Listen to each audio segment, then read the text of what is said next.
अवतार अवतार मेहर बाबा की जय। अवतार मेहर बाबा की जय। अवतार मेहर बाबा की जय। Beloved God, help us all to love you more and more and more and more and still yet more till we become worthy of union with you, and help us all to hold fast to Baba's Daman till the very end. Avatar Meher బాబాకి జై. జై బాబా అండి. Chart 10 చదువుకుంటున్నాం మనం. ఇందులో 2 పేరాలు అయినాయి.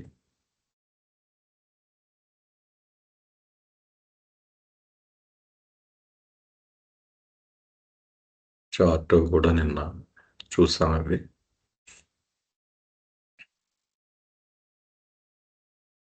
ఈ పేర కూడా అయిందండి. ఇక్కడి నుంచి చదువుకుందాం అండి. జై బాబా అండి పద్మిని గారు. జై బాబా అండి.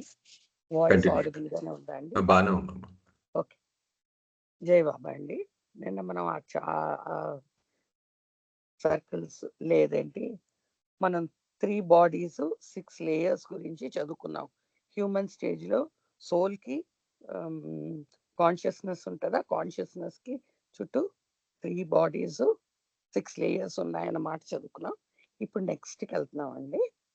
ఇక్కడ when after the reincarnations the human soul launches upon the process of realization, intellect is replaced by inspiration, which finds its expression from the first to the third plane and from the fourth to the sixth plane. This inspiration is transformed into illumination. కొంచెం దాన్ని cut చేసుకుందాం అండి. When the human soul launches upon the process of realization, అంటే మనం ఒక మానవాత్మ భగవత్ అనుభవం పొందే ప్రక్రియ మొదలు పెట్టింది అనుకుందాం అండి. అది ఎప్పుడవుతుంది? పునర్జన్మల తర్వాత. ఆ స్టేజ్ లో intellect is replaced by inspiration. ఈ బుద్ధి స్థానాన్ని స్ఫూర్తి ఆక్రమిస్తుందండి. Which finds its expression from the first to the third plane. ఈ స్ఫూర్తి 1వ భూమిక నుండి 3వ భూమిక వరకు వ్యక్తమవుతుంది.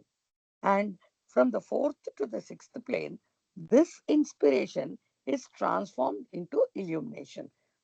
మరియు ఈ 4వ భూమిక నుండి 6వ భూమిక వరకు ఈ స్ఫూర్తి ప్రకాశంగా రూపాంతరం చెందుతుంది. ఇక్కడ మనం ఒకటి గమనించాలి, ఏది కొత్తది రావట్లేదు, ఒకటే ఇంకొక రకంగా మార్పు చెందుతూ ఉంది అని చెప్తున్నారు అనమాట అండి.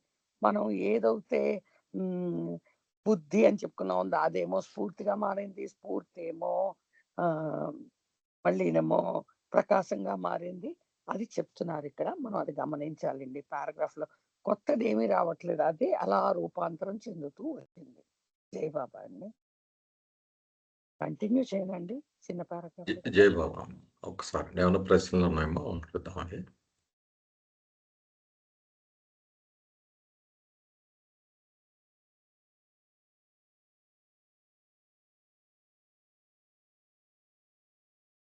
ఏమన్నా ప్రశ్నలు ఉన్నాయమ్మా దీని మీద?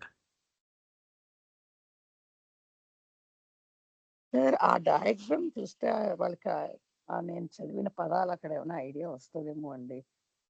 Intellect by based by inspiration అని చెప్పాను కదా, అక్కర్లేదంట చార్ట్ లో. ఏదమ్మా? చార్ట్ డయాగ్రామ్ చూపిస్తే ఏమైనా ఐడియా వస్తుందేమో అనిపించింది. ఓకే. చూడండి, ఇక్కడ ఆర్డినరీ హ్యూమన్ బీయింగ్స్ లో ఉన్న దానికి ఇక్కడ నెక్స్ట్ ఆ బుద్ధి, అదే ఇంటెలెక్ట్ అనేది, ఆ బుద్ధి అనేది స్ఫూర్తిగా మారుతుందండి కొంచెం అడ్వాన్స్ సోల్కి వచ్చేప్పటికి. ఆ స్ఫూర్తి 1 నుంచి 3వ భూమికి వరకు వస్తుందండి. ఆ దాటాక ఆ స్ఫూర్తి మళ్ళీ ప్రకాశంగా మారిపోతుంది. ఎక్కడి నుంచి? 4వ భూమి నుంచి 6వ భూమికి వరకు వెళ్ళేటప్పటికి ఆ స్ఫూర్తి ప్రకాశంగా మారింది అని ఈ డయాగ్రామ్ తెలుస్తుంది. జై బాబా. ఇక్కడ అదే ఈ అన్నిటిలో ఇన్స్టింక్ట్ డెవలప్ అవుతూ వచ్చిందండి. ఇక్కడికి వచ్చేటప్పటికి యానిమల్కి వచ్చేటప్పటికి fully developed instinct, partially developed intellect. అక్కడి నుంచి ఇంటెలెక్ట్గా మారి హ్యూమన్ వచ్చేటప్పటికి ఇంటెలెక్ట్ మైండ్ ఇందులో మొత్తం ఇంటెలెక్ట్ ఫుల్గా డెవలప్ అయి ఉంటుంది. అక్కడి నుంచి మళ్ళీ కింద తర్వాత human beings advanced to third plane ఇన్స్పిరేషన్గా మారింది ఇక్కడ చూపించారు. మైండ్లో పార్ట్గా అది చూపించారు ఇన్స్పిరేషన్. ఫైనల్గా రియలైజేషన్కి వచ్చేటప్పటికి సిక్స్త్ ప్లేన్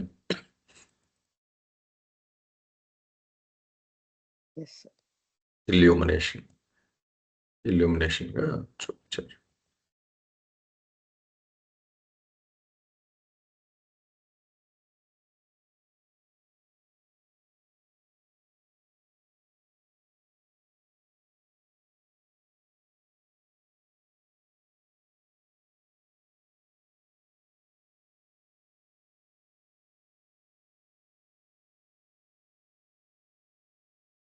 ఏమన్నా ప్రశ్నలు ఉన్నాయండి? Instinct, intellect, inspiration, illumination. Illumination అండి. అదే నాగేశ్వర గారు ఈరోజు లేరు సమ్మప్కి, రేపు అదే నెక్స్ట్ కాల్లో చేస్తా అన్నారు. కంటిన్యూ చేద్దాం. ఓకే, సో నెక్స్ట్ పారాగ్రాఫ్కి వెళ్దామండి. ఓకే, ఇది కూడా కొంచెం పెద్ద సెంటెన్స్ ని బ్రేక్ చేసుకుంటూ వెళ్దామండి. The coloured rings are concentric circles represent the soul of a God realised person. అంటే ఆ డయాగ్రామ్ చూపిస్తే మీకు అక్కడ రంగుల వలయాలు కనబడతాయండి. ఆ రంగుల వలయాలు ఎలా ఉంటాయి? ఏక కేంద్రిక వృత్తాలు అన్నమాట. అన్ని సర్కిల్స్ కి ఒకటే కేంద్రం ఉంటాయి. సర్కిల్స్ మాత్రం పెద్ద సైజులో ఒక్కొక్కటి దాని బయట సర్కిల్స్ లాగా ఉంటాయి. సో రంగుల వలయాలు లేక ఏక కేంద్రిక వృత్తాలు ఒక భగవత్ అనుభవం పొందిన ఆత్మను with all the vehicles at its disposal, అంటే ఈ ఆత్మను సూచిస్తుంది అనమాట అండి. ఈ రంగుల వలయాలు నేను ఒక భగవత్ అనుభవం పొందిన గాడ్ రియలైజ్డ్ పర్సన్ యొక్క ఆత్మను సూచిస్తుంది అనమాట. అక్కడ ఏమవుతుంది? With all the vehicles at its disposal, దాని ఆధీనంలో అన్ని వాహకాలతో సహా సూచిస్తుంది అనమాట అండి. ఒక గాడ్ రియలైజ్డ్ పర్సన్ కి ఉండేవన్నీ ఏంటి? ఆ రంగుల వలయాలు ఉంటాయి. తర్వాత దాంతో పాటు తనకు ఆధీనంలో అన్ని వాహకాలు ఉన్నాయి అని సూచిస్తుంది అనమాట అండి ఆ diagram. Respect to this diagram the following points should be carefully noted. ఈ చిత్రాన్ని అంటే ఈ డయాగ్రామ్ రేఖా చిత్రాన్ని సంబంధించి ఈ క్రింద విషయాల్ని జాగ్రత్తగా మనం గుర్తుంచుకోవాలి. అంటే ఇక్కడ ఉన్న ఒక్కొక్క సర్కిల్ గురించి చెప్పుకుంటూ వస్తున్నారనమాట. మనం ఏకకేంద్రిక వృత్తాలు అన్నాం కదా సర్కిల్స్ లో. మొదటిది, the 3 outer rings respectively represent the gross, subtle and the mental bodies. ఇప్పుడు మనకి ఆ బయట ఉన్న 3 వలయాలు వరుసగా స్థూల, సూక్ష్మ మరియు మానసిక శరీరాలను సూచిస్తున్నాయి.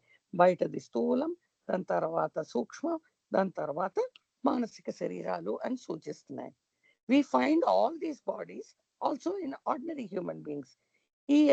ఈ అన్ని శరీరాలు మనకి సాధారణ మానవుల్లో కూడా వ్యక్తం అవుతున్నాయి కదండి, కనబడుతున్నాయి కదా. మన ముందు సాధారణ హ్యూమన్ బీయింగ్ తాలూకు డయాగ్రామ్ లో కూడా ఈ 3 చూసాం. Next point, in the God చూపిస్తున్నారండి. ఓకే సార్, ఈ డయాగ్రామే చెప్తున్నామండి. ఇదండి మొత్తం బయటకున్నది బయట సర్కిల్ అండి, అవుటర్ మోస్ట్ సర్కిల్ గ్రాస్ అండి. దాని తర్వాత సటిల్ బాడీ అండి, దాని తర్వాత మెంటల్ బాడీ అండి. అది చెప్తున్నారు వరుసగా. ఈ 3 శరీరాలు మనకు మామూలు సాధారణ మానవుల్లో కూడా మనం అవన్నీ చూస్తామండి. ఇప్పుడు in the God realized person, there has emerged a new spiritual body known as the universal body or Mahakarana Sarira, which is the seat of the universal body. అంటే ఈ భగవత్ అనుభవం పొందిన వ్యక్తిలో ఒక కొత్త ఆధ్యాత్మిక శరీరం ఉద్భవిస్తుంది అనమాట. మనకి మానవుల్లో సాధారణ మానవుల్లో కనబడింది ఈ భగవత్ అనుభవం పొందిన వ్యక్తిలో ఒక కొత్త వలయం, ఒక కొత్త శరీరం, ఆధ్యాత్మిక శరీరం స్టార్ట్ అవుతుంది, ఉద్భవిస్తుంది. దానిని విశ్వాత్మక శరీరం అని గాని, లేక మహాకారణ శరీరం అని గాని పిలుస్తాడనమాట. దానికి ఆ పేరు. ఈ కొత్త శరీరానికి మహాకారణ శరీరం అని గాని, విశ్వాత్మక శరీరం అని. Which is the seat of the universal mind. ఈ విశ్వాత్మక శరీరమే విశ్వాత్మక మనస్సు యొక్క పీఠము అని చెప్తున్నారండి.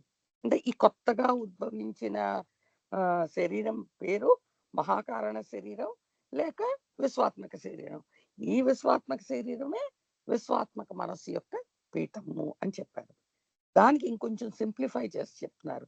Just as water is contained in a cup, the universal mind may be said to be contained in the universal body. ఎలాగైతే ఒక కప్లో నీళ్లు ఉంటాయో అలాగే విశ్వాత్మక మనస్సు విశ్వాత్మక శరీరంలో ఇమిడి ఉంది అని చెప్పుకోవచ్చును. ఒక కప్లో నీళ్లు ఎలాగున్నాయి అని చెప్పడానికి అలాగే విశ్వాత్మక శరీరంలో విశ్వాత్మక మనస్సు ఇమిడి ఉంది అని చెప్పచ్చు అనమాట.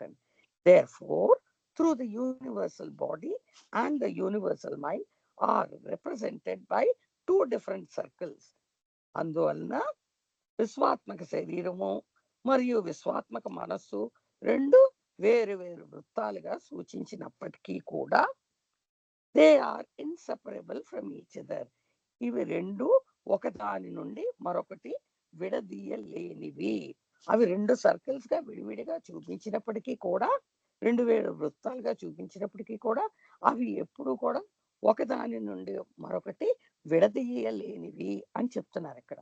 The universal mind of the master which works through his universal body is in direct contact with the mental bodies of all individual souls in creation, and it can through these mental bodies bring about any changes in the mental, subtle or gross worlds. పెద్ద sentence కొంచెం ముక్కలు చేసుకుందామండి.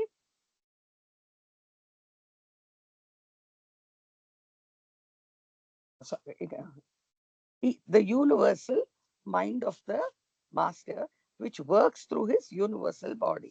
ఈ గురువు యొక్క విశ్వాత్మక శరీరం ద్వారా పనిచేసే విశ్వాత్మక మనస్సు, మనం చెప్పుకున్నాం కదండి, గురువుకి విశ్వాత్మక శరీరం విశ్వాత్మక మనస్సు ఉందని, ఇమిడి ఉంది ఈ విశ్వాత్మక మనస్సు విశ్వాత్మక శరీరంలో ఉంది అని. అది is in direct contact with the mental bodies of all the individual souls in creation. ఈ సృష్టిలో ఉండే అన్ని వ్యక్తిగత ఆత్మలకు మానసిక శరీరాలు ఉన్నాయి కదా, ఆ మానసిక శరీరాలతో ప్రత్యక్ష సంబంధం కలిగి ఉంటుంది. ఏది? ఈ విశ్వాత్మక మనస్సు. విశ్వాత్మక శరీరంలో ఉన్న విశ్వాత్మక మనస్సు ఈ సృష్టిలో ఉండే అన్ని ఆత్మల, వ్యక్తిగత ఆత్మల యొక్క మానసిక శరీరాలతో ప్రత్యక్ష సంబంధం కలిగి ఉంటుంది. And it can through these mental bodies bring about any changes in the mental, subtle or gross worlds. మరియు ఈ గురువు యొక్క విశ్వాత్మక మనస్సు ఈ మానసిక శరీరాల ద్వారా మానసిక, సూక్ష్మ లేక స్థూల ప్రపంచాల్లో ఎలాంటి మార్పులనైనా తేగలదు. అంటే మరి ఇప్పుడు డైరెక్ట్ కాంటాక్ట్ ఉంది కదండి ఈ విశ్వాత్మక మనస్సుకి మిగతా అన్ని మనస్సులకు, అంటే ఇండివిజువల్ మనసులకి కాంటాక్ట్ ఉంది కాబట్టి ఈ ఈ విశ్వాత్మక మనసు ఈ మానసిక శరీరాల ద్వారా మానసిక, సూక్ష్మ లేక స్థూల ప్రపంచాలతో ఎలాంటి మార్పునైనా తెచ్చేయగలదు అనమాట అండి. ఎలాంటి మార్పు కావాలంటే అక్కడి నుంచి అలా ఒక మీట్ నొక్కితే, ఒక ఏదో చూడండి కంప్యూటర్లో ఒక స్విచ్ నొక్కితే ఎలా మార్పులు వచ్చేస్తాయో అలా తేగలదు అని చెప్తున్నారు. తో the master has a mental body like ordinary human beings, he always works through only through his universal mind.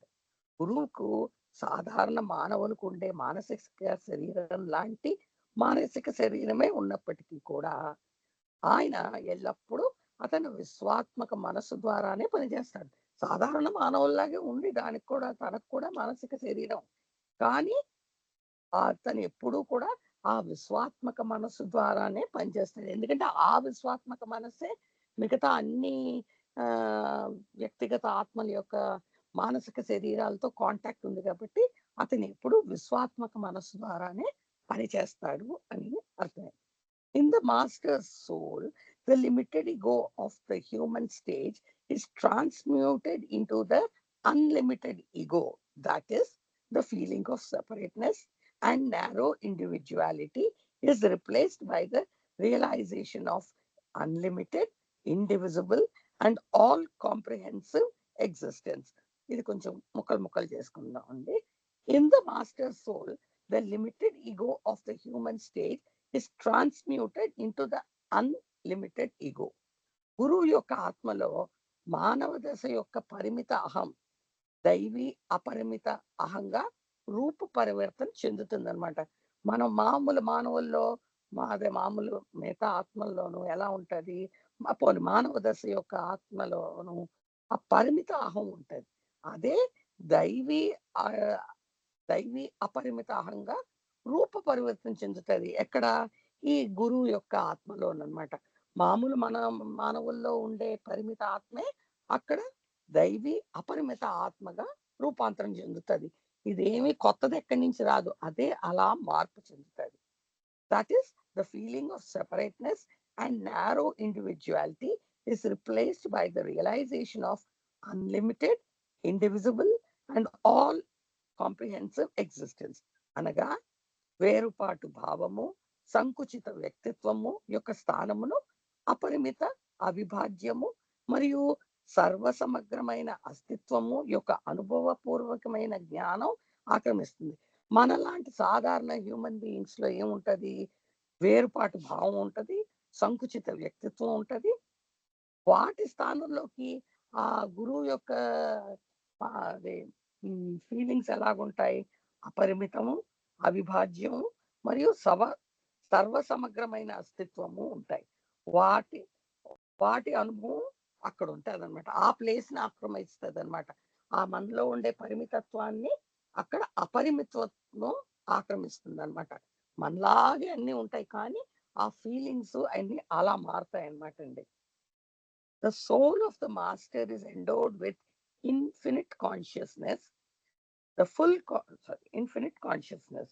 ఇక్కడ గురువు యొక్క ఆత్మ అపరిమిత చైతన్యం కలిగి ఉంటది. మనలాంటి సాధారణ మానవులకి పరిమిత చైతన్యం ఉంటది, కానీ ఈ గురువు యొక్క ఆత్మ అపరిమిత చైతన్యం కలిగి ఉంటది. మరి ఇక్కడ మనం చెప్పుకున్నాం కదండి, పరిమితత్వాన్ని అపరిమితత్వం ఆక్రమిస్తుంది అని. అలాగనమాట. The full consciousness at the human stage does not reveal or express the infinity of the soul owing to the limitations of samskaras, but in the God-realized person, this full consciousness is not limited by any samskaras. Therefore, it reveals or expresses the infinity of the soul. మళ్ళీ ఇది కొంచెం ముక్కలు ముక్కలు చేసుకుంటే మనకు అర్థమవుతుందేమో, నేను ప్రయత్నిస్తానండి. The soul of the master is endowed with infinite consciousness. గురువు యొక్క ఆత్మ అపరిమిత చైతన్యం కలిగి ఉంటుంది. Okay. The full consciousness at the human stage does not reveal or express the infinity of the soul. మానవ దశలో ఉండే పూర్తి చైతన్యం 100% చైతన్యం వచ్చింది మానవ చైతన్యం స్టేజ్ లో, కానీ ఆ మానవ దశలో ఉండే పూర్తి చైతన్యం ఆత్మ యొక్క అనంతత వెల్లడించారు. మానవ దశలో పూర్తి చైతన్యం ఆత్మ యొక్క అనంతతను వెల్లడించారు లేదా వ్యక్తపరచలేదు. వెల్లడించలేరు, వ్యక్తపరచలేరు. మనకి మానవ శరీరం వచ్చేసిందండి. మానవ శరీరం అంటే మనకి పూర్తి చైతన్యం వచ్చేసింది, కానీ మనం అనంతతను ఇంకా వెల్లడించలేము, అలాగే వ్యక్తపరచలేము కూడా. ఎందువలన? Owing to the limitations of సంస్కారాలు. ఎందుకు మనం వ్యక్తపరచలేకపోతున్నాం? ఎందుకంటే సంస్కారాలు పరిమితుల వలన అలా చేయలేకపోతున్నాం. ఏంటి? అనంతతను మనం వ్యక్తపరచలేకపోతున్నాం. But in the God realised person, this full consciousness is not limited by any సంస్కారాస్. కానీ భగవత్ అనుభవం పొందిన వ్యక్తి యొక్క పూర్తి చైతన్యం ఏ విధమైన సంస్కారాల చేత పరిమితింపబడదు. గాడ్ రియలైజ్డ్ అయిపోయాడంటే వాడికి సంస్కారాలు లేవండి ఆ ఆత్మకు. అందువల్ల అతని పరిమితం చేయడానికి ఏదీ లేదు. సో అతనికి ఏ విధమైన సంస్కారాలను అతన్ని పరిమితం చెయ్యటం లేదు. Therefore, it reveals or expresses the infinity of the soul. సంస్కారాలు లేవు, పరిమితత్వం లేదు అక్కడ. కనుక అది ఆత్మ యొక్క అనంతతను వెల్లడిస్తుంది మరియు వ్యక్తపరుస్తుంది. ఇంకా సంస్కారాల భారం లేదు, అక్కడ సంస్కారం అనేది లేదు, పరిమితత్వం అనేది లేదు. అందువలన అది ఆత్మ యొక్క అనంతతను వెల్లడిస్తుంది లేదా వ్యక్తపరుస్తుంది అని నాకు ఇలాగ అర్థం. నాకు జై అర్థమైన వరకు మీకు చెప్పాను.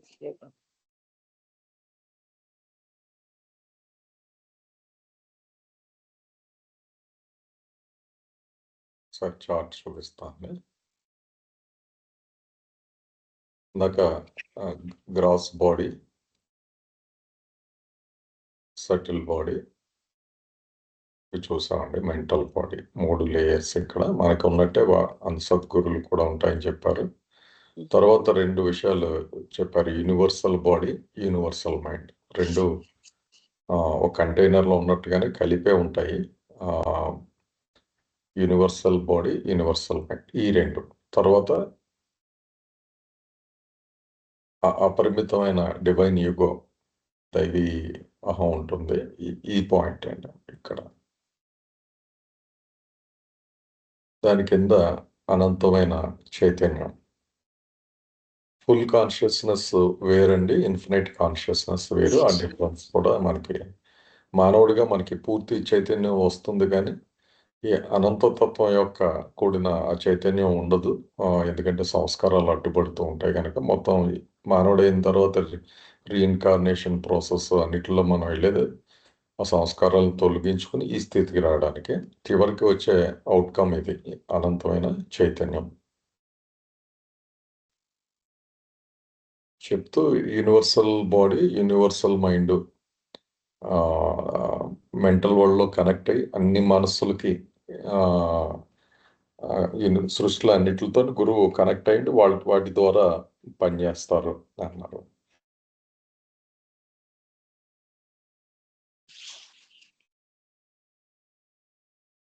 ఎవరికైనా ఉన్న డౌట్స్ ఉన్నాయండి?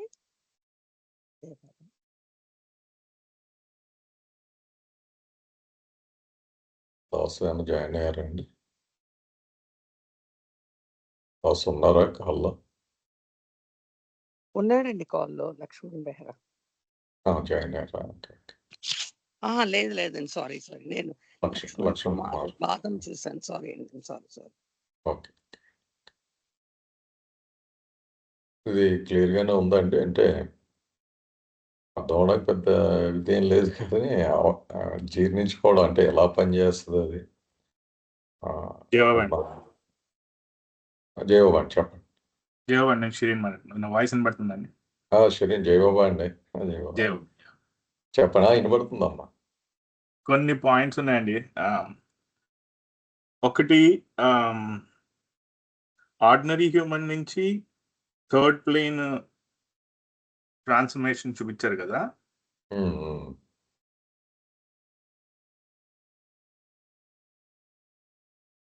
థర్డ్ ప్లేన్ అంటే అర్థం సటిల్ కాన్షియస్నెస్ మాక్సిమం ఉన్నది.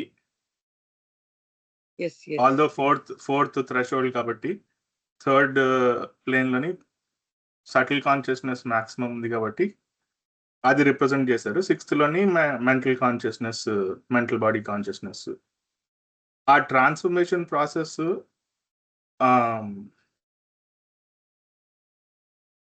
ఈవెన్గా ఈక్వేట్ అవుతుంది కదా. 7 లేయర్స్లోని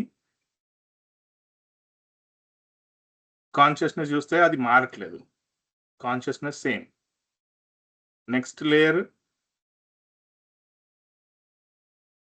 ఈగో మారుతుంది. మైండ్కి వచ్చేటప్పటికి మెంటల్ బాడీ, ఇంటలెక్ట్ అలా ట్రాన్స్ఫార్మ్ అయ్యి ఇన్స్పిరేషనల్. ఇక్కడ inspiration I think first time వాడంటున్నారు ఇది టర్మ్ ఇక్కడ. ఇన్స్పిరేషన్ ఇన్వల్యూషన్ స్టార్ట్ అయినప్పుడే బంద్ అవుతుందా, లేకపోతే థర్డ్ ప్లేన్ వచ్చినట్టు ఇన్స్పిరేషన్ డెవలప్ అవుతుందా? అది క్వశ్చన్ ఉంది. Jai Baba, can I please try to help you? ఇప్పుడు ఇది మనకి ఎవల్యూషన్ స్టేజ్ లో మనం ఇన్స్టింక్ట్ అంటాం కదా, అంటే I'm trying my level best. ఆ ఇన్స్టింక్టే యానిమల్ స్టేజ్కి వచ్చేటప్పటికి పార్షియల్ ఇంటెలెక్ట్ గా ట్రాన్స్ఫార్మ్ అవుతుంది. ఇదేం కొత్త లేయర్ కాదు, ఇట్ ఈస్ ఓన్లీ ట్రాన్స్ఫార్మింగ్. ఆ పార్షియల్ ఇంటెలెక్టే హ్యూమన్ బీయింగ్ వచ్చేటప్పటికి ఫుల్లీ డెవలప్డ్ ఇంటెలెక్ట్ అయింది. ఆ ఫుల్లీ డెవలప్డ్ ఇంటెలెక్టే ట్రాన్స్ఫార్మ్ అవుతుంది ఇక్కడికి వచ్చేటప్పటికి ఇన్స్పిరేషన్ గా, స్ఫూర్తిగా. ఓకే షిరీన్, నేను చెప్పేది అర్థమైందండి. అది నా క్వశ్చన్ ఏంటంటే, ఆ ట్రాన్స్ఫర్మేషన్ థర్డ్ ప్లేన్ లో కంప్లీట్ అవుతుందా, లేకపోతే అక్కడ బిగిన్ అవుతుందన్న ఇన్స్పిరేషన్? అక్కడ కూడా మళ్ళీ ఆ ఇన్స్పిరేషన్ మళ్ళీ అక్కడికి ఇల్యూమినేషన్ గా వచ్చింది కదా. So it is only transforming. కొత్తగా డెవలప్మెంట్ ఏమీ నాకు కనబడలేదు. నాకు అర్థమైన వరకు ఇట్స్ ఓన్లీ ఆ పేర్లు మారుతున్నాయి, అంటే సంథింగ్ ఇస్ రిప్లేసింగ్ ఇట్ అంతే. అంటే అది వస్తున్నట్లుగా అంతే. షిరీన్ క్వశ్చన్ ఏంటంటే, third plane advanced through third plane అన్నారు కదా, థర్డ్ ప్లేన్ లోనే అది ఫుల్లీ డెవలప్డ్, లేకపోతే అంటే పాయింట్ అంత ముందు నుంచి డెవలప్ అవుతూ వచ్చి ఫస్ట్ సెకండ్ ప్లేన్ థర్డ్ అన్నారండి. అది ఫస్ట్ ప్లేన్ నుంచి థర్డ్ ప్లేన్ వరకు అది ఉంది. నాకు అర్థమైన వరకు అదే. అయ్యి ఉండొచ్చండి, అది అంతే. స్పెసిఫిక్ గా లేదు కానీ అలా ఇంప్లై చేసుకోవచ్చాము అండి షిరీన్.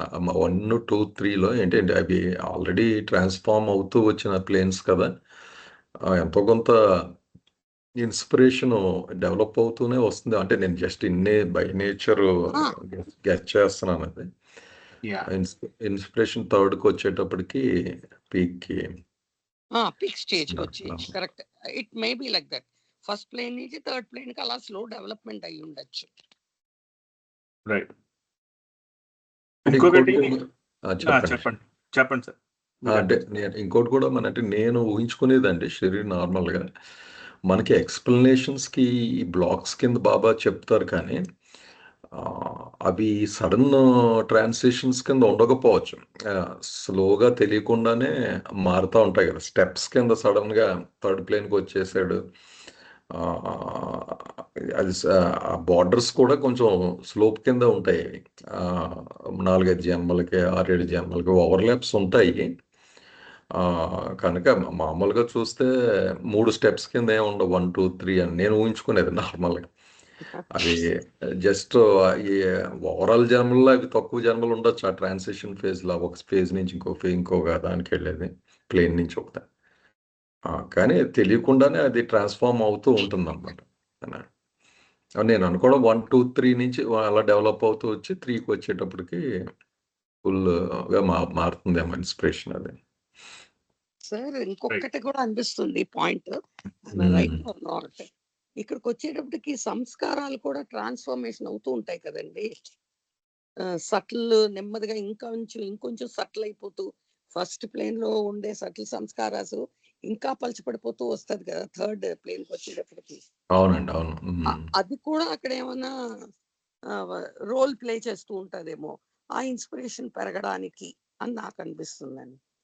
ఆ ఇన్స్పిరేషన్ లెవెల్స్ అంతేనండి. సంస్కారాలు ఇది మేజర్ చేంజ్ అదే కదా, సంస్కారాస్ పలుచబడతా ఉన్నప్పుడే మొత్తం మ్యాజిక్ అంతా ఇదంతా కూడా ఫైనల్గా కాన్షియస్నెస్. లాస్ట్ ఇందాక ఇచ్చిన స్టేట్మెంట్ కూడా కాన్షియస్నెస్ అనంతం అని ఎలాగవుతుంది అన్నది కూడా ఆ ఫుల్ కాన్షియస్నెస్ ఉంది కదా, మానవుడు అయినప్పటి నుంచి ఫుల్ లైట్ ఉంది.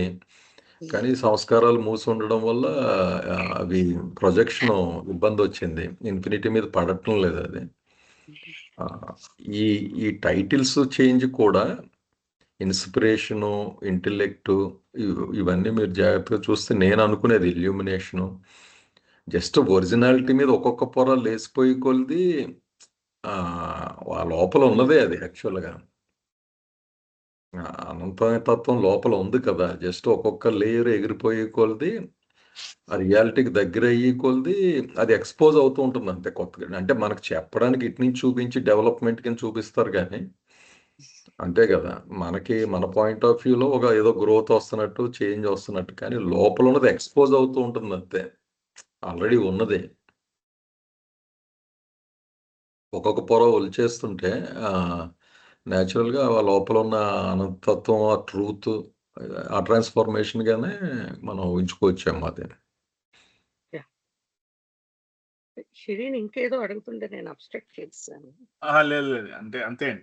అంటే కాకపోతే ట్రాన్సిషన్ ప్రాసెస్ చూస్తే కనుక సిక్స్త్ ప్లేన్ లో కూడా అది ఇల్యూమినేషన్ కింద చూపించారు కదా. ఆబ్వియస్లీ అది అక్కడ మెంటల్ కాన్షియస్నెస్ ఉంది. ఇప్పుడు యాక్చువల్గా ఈ కాన్సెంట్రిక్ సర్కిల్స్ చూస్తే కనుక లోపల ఒక బై డైరెక్షనల్ యారో చూపించారు, సోల్ నుంచి అవుటర్ మోస్ట్ లేయర్ కి కదా. సో ఇవల్యూషన్ వరకు soul is conscious of gross body. దాని తర్వాత థర్డ్ ప్లేన్ లోకి వెళ్ళేటప్పటికి ఆ యారో సటిల్ బాడీ దగ్గరికి ఆగిపోయింది చూడండి, అవుటర్ మోస్ట్ కి వెళ్ళలేదు. So that means their soul is conscious of subtle body.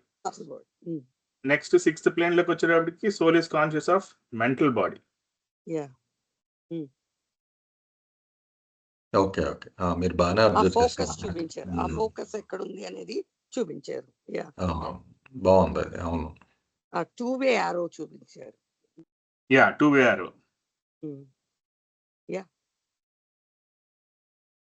ఇక్కడ గ్రాస్ బాడీ, ఇక్కడ గ్రాస్ బాడీకి ఇచ్చారండి, కరెక్ట్. అది బాగానే అబ్జర్వ్ చేశారు. చాలా డీటెయిల్స్ ఉన్నాయండి, ఇట్స్ వెరీ డిఫికల్ట్ మనం ఇలా చూస్తుంటే, కానీ ఎన్నో విషయాలు ఇందులో చాట్లో ఆయన పెట్టడం జరిగింది అన్నమాట. బాగుందండి పాయింట్. లాస్ట్ కి ఈ కలర్డ్ సర్కిల్ చూపించారు కదండి, దాంట్లో ట్రాన్సిషన్ ఒక వర్డ్ మార్చారు, ట్రాన్స్ఫర్మేషన్ బదులు ట్రాన్స్మ్యుటేషన్ ఉన్నారు కదా. Perhaps it's meaning more essential and more deeper sense కదా, ఎందుకంటే God realized soul అని చెప్పారు. సో కాన్షియస్నెస్ వల్ల ఇన్ఫినిట్ కాన్షియస్నెస్ కింద ట్రాన్స్మ్యూటెడ్ అయిపోయింది. Ego seat of individuality basically unlimited divine ego కింద మారింది. సంస్కారాలు యూనివర్సల్ మైండ్ కింద మారినట్ట. సంస్కారాలు ఇంకేముంటాయమ్మా అక్కడికి వచ్చేటప్పటికి? సో యూనివర్సల్ మైండ్ దేని గురించి మారినట్టు అంటే ఆర్డర్ చూసుకుంటే బేసికలీ 7 లేయర్స్ ఇక్కడ కూడా ఉన్నాయి కదా.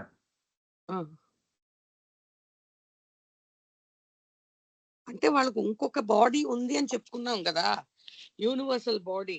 ఆ యూనివర్సల్ బాడీలోనే యూనివర్సల్ మైండ్ అనేది ఇమిడి ఉంది అన్నారు కదా. అంటే యూనివర్సల్ మైండ్ ఒకటి ఉంది, మెంటల్ బాడీ కూడా ఉంది. Like ordinary human beings 3 layers ఉన్నాయి, gross body, subtle body, mental body. A new thing has come, మహాకారణ శరీర, యూనివర్సల్ బాడీ. ఆ యూనివర్సల్ బాడీలోనే ఒక కప్ లో వాటర్ ఉన్నట్టుగా యూనివర్సల్ మైండ్ కూడా ఇమిడి ఉంది.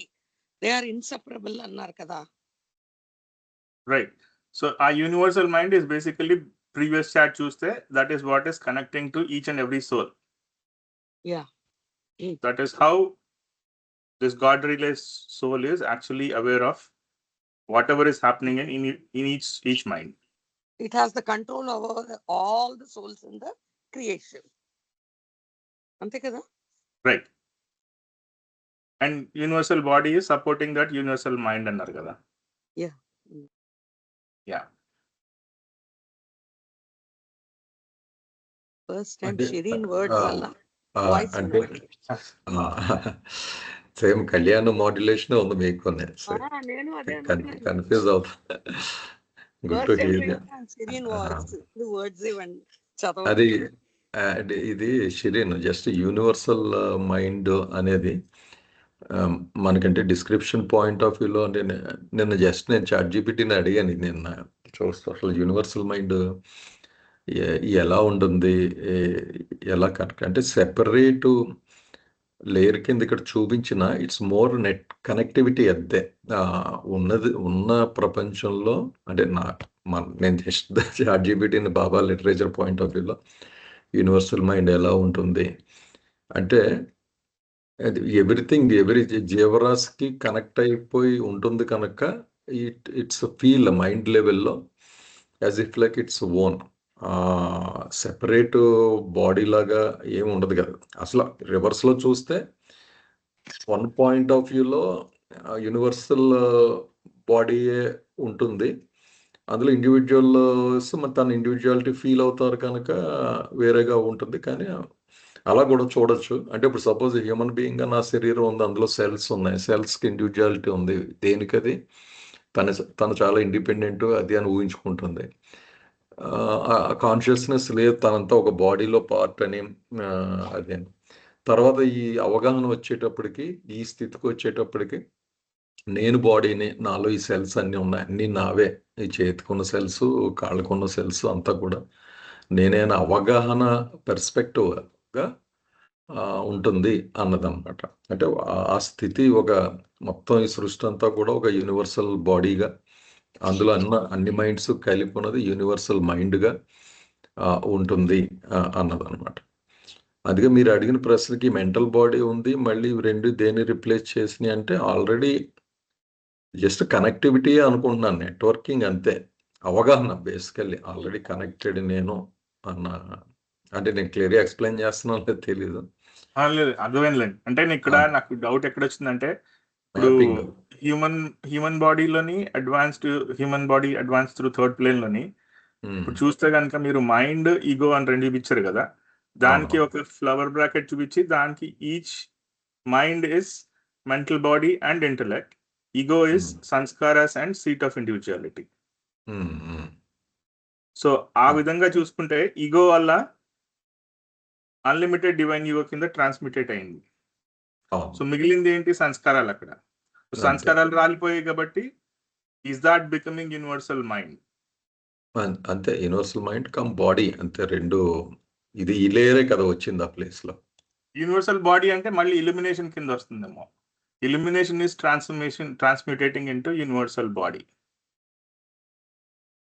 ఇదా? Okay, mental body.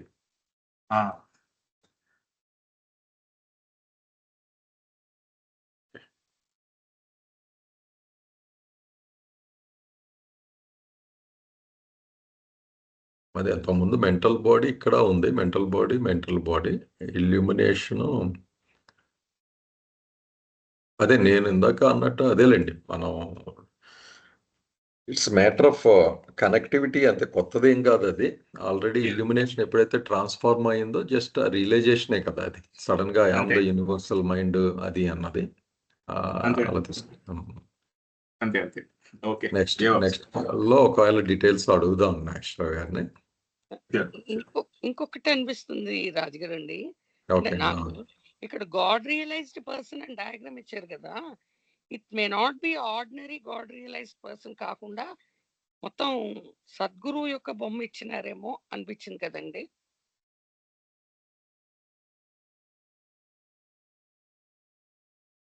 ఏదమ్మా మళ్ళీ చెప్పండి. ఈ కాన్సెంట్రిక్ సర్కిల్స్ అన్ని చూపిస్తున్నారు కదండి, గాడ్ రియలైజ్డ్ పర్సన్ అన్నారు కదా, అంటే సెవెంత్ ప్లేన్ లో వెళ్ళి ప్రతి వాడికి కాకుండా ఇది డైరెక్ట్ సద్గురు యొక్క బొమ్మ చూపిస్తున్నట్లు అనిపించింది. I'm right are not? నాకే ఆ డౌట్ వచ్చింది. అలాగే అనుకోవాలంటే, ఎందుకు అలా అనుకోవాలనిపిస్తుంది అంటే, మామూలు రియలైజ్డ్ పర్సన్ కి ఈ యూనివర్స్ సృష్టి ఆ పాయింట్ ఆఫ్ వ్యూలో అయి ఉండొచ్చు మీరు చెప్పింది. నాకు అలా అనిపించింది, తెలియలేదు, నాకే డౌట్ ఉండిపోయింది. మిగిలిన వాళ్ళు ఏమన్నా కామెంట్స్ ఉన్నాయండి ఆ క్వశ్చన్ మీద? అర్థమైందండి? ఇదంటే గాడ్ రియలైజ్డ్ పర్సన్ అని రాశారు, ఈ సర్కిల్స్ అన్ని ఇచ్చారు కదా, ఇది సద్గురుకు సంబంధించిందా అన్నది ప్రశ్న.